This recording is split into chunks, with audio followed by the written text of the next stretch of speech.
Hey YouTube, I was just poking around earlier, trying to look at different consoles, trying to find a pre-order, all that sort of stuff, and I started stumbling across some pretty interesting news about each one of the consoles. Now this video is going to kind of look like it's tilted one way, but this is just where most of the information is coming to or going to, and so that it makes it kind of difficult for me, but at the same time, I'm going to present this information that I found, and I hope that nobody gets hurt over different console stuff. But other than that, I'm going to get into the interesting news that I have found. Roll the intro.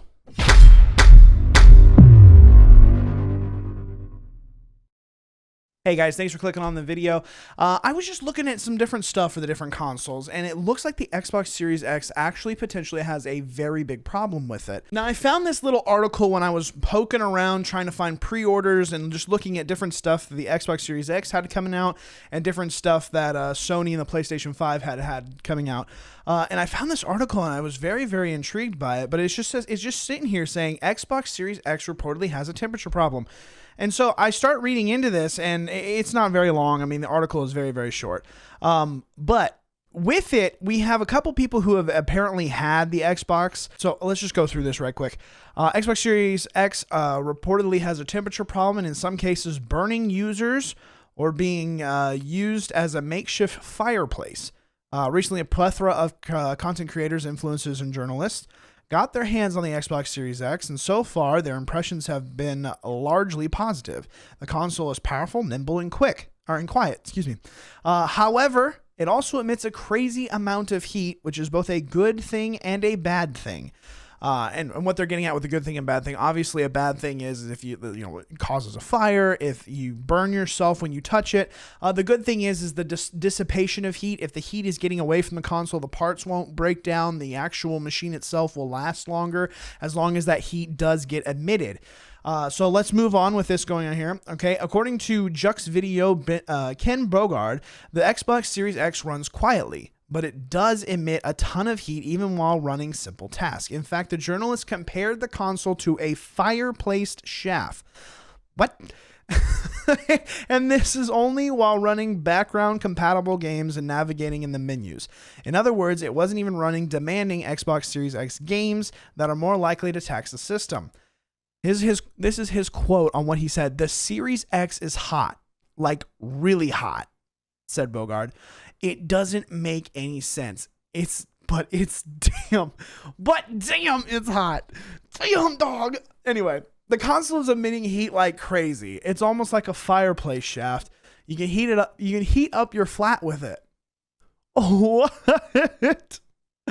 That's insane, dude. Now, okay, let's take this with a grain of salt. I mean, not with a grain of salt. That is a huge concern.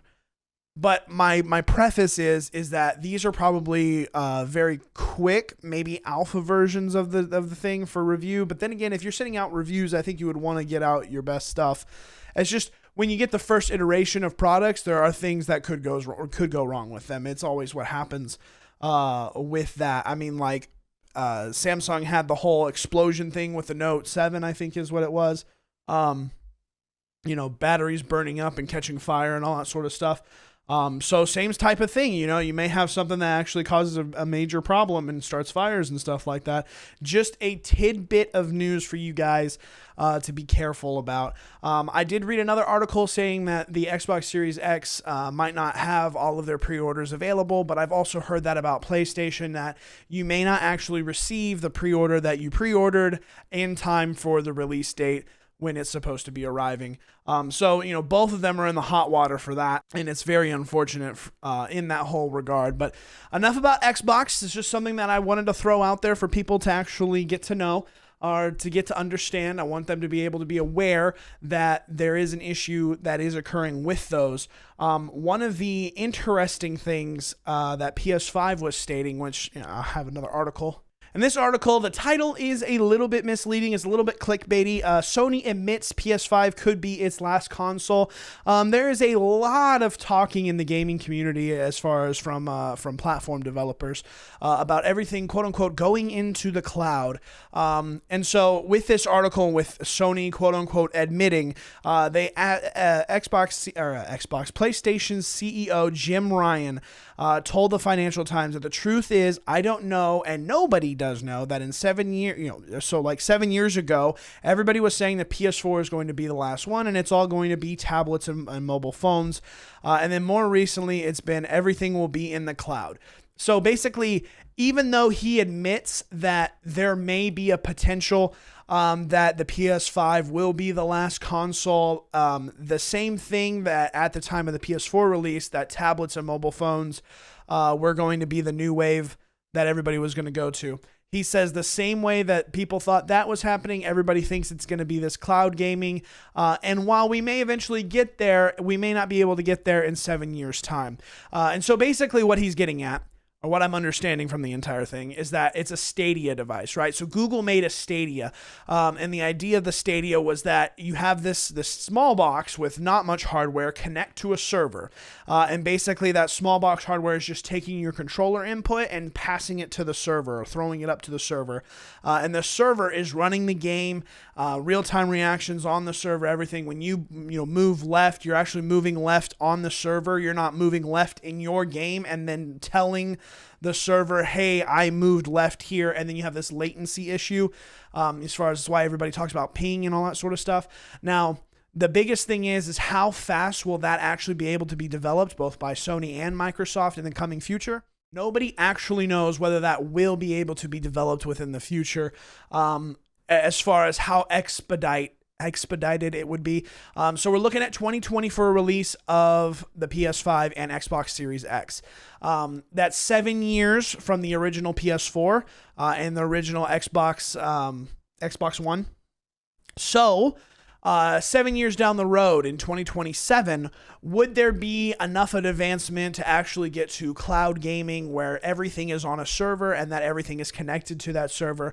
Nobody knows whether that's going to happen. And so while everybody speculates this still seems like something that could be, something very far in the future. I feel like we need to focus in on today's movements with it. As far as consoles, we're just getting to having these things actually come out, especially with the pandemic that happened and all of the production being shortened, and not having enough supply for the demand. Like PlayStation was saying that their pre-orders and everything was going to top like over 7 million pre-orders compared to what their pre-order statistics were before. I shouldn't bring all that up, but I just saw that stat just saying that it was going to be a very large number above what the other one was. The last thing that I wanted to bring up, which I thought was really, really interesting and something really cool, but I think this might be for both consoles. This actually goes over the PS5 feature that they say is a killer feature.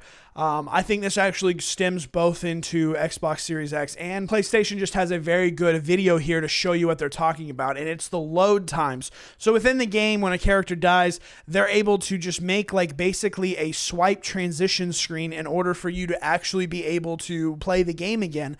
And there's very, very, very little downtime compared to a PS4 that was taking an immense amount of time. And so basically they just have a very short game here, a very short video that shows a transition for load times instead of it being a full-fledged long time of loading.